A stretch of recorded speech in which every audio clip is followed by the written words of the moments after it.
Ok, je vois que tu as beaucoup de choses à dire. Vu le ton et vu la posture que tu prends, la réponse que je vais te donner ne t'autorisera pas à te positionner comme une victime. Quand les gens ont peur, parfois, ils agissent avec de la colère. Et cette colère, s'ils n'arrivent pas à la contenir, ils peuvent y rajouter de la haine.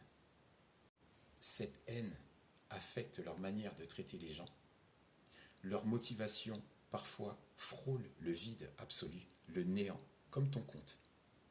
Il n'y a rien de concret dans ce que tu avances, on voit que c'est juste l'homme qui a peur.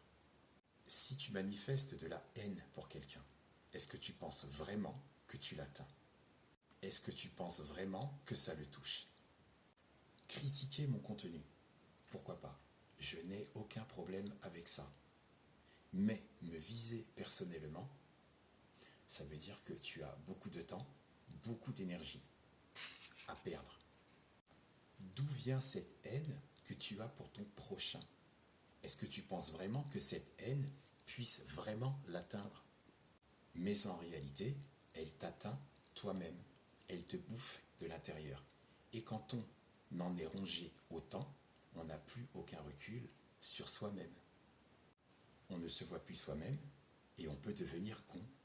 Un matin, tu te lèves et tu t'aperçois que tu es devenu con. Mais tu t'en excuses immédiatement puisque ça ne se voit pas.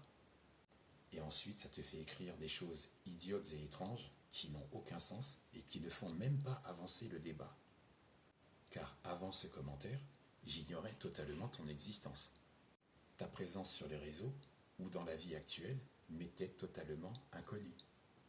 Mais tu te distingues avec brio pour attirer l'attention et je te remercie d'avoir posé là ta bêtise et de montrer comment tu te débrouilles pour te faire honte et t'humilier tout seul. Peut-on prendre ton commentaire comme un appel au secours, une façon pour toi d'expliquer que tu te sens mal dans ta vie? Je ne me moque pas, et encore moins des personnes qui sont en souffrance. Comme je te veux du bien, j'ai regardé ton compte. J'ai vu ta photo de profil. Je ne critique pas, la photo parle d'elle-même. Elle laisse deviner que tu consommes beaucoup de produits trop sucrés, qui entraînent des variations de ta glycémie et qui stimulent cette agressivité. Fais attention à toi, ta santé est précieuse. Une alimentation riche en graisse et en sucre favorise la dépression. Et on le lit très bien sur ton commentaire et aussi sur ta photo de profil. Les repas plantureux que tu consommes ne sont pas bons pour ton humeur. Tu me rappelles la plaidoirie Twinkie, tu connais? Twinkie, la célèbre marque de biscuits très sucrés et qui aurait été consommée par Dan White en 1978. Il a buté 2 personnes, le maire de San Francisco et de son adjoint, Harvey Milk. Pendant le procès de Dan White, ses avocats ont avancé l'idée que ses capacités cognitives auraient été déséquilibrées par la dépression dont il souffrait. Pour sa défense, ses avocats ont dit qu'ils pouvaient avancer la preuve de cette dépression.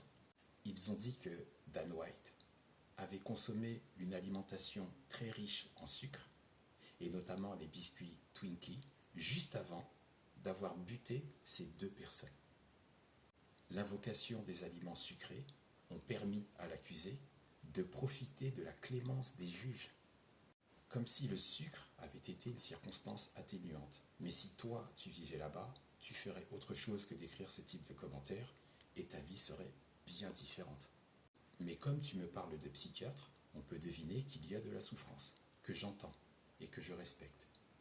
Ce n'est pas seulement le sucre, mais prendre conscience que ta colère peut mettre en péril ta vie de famille.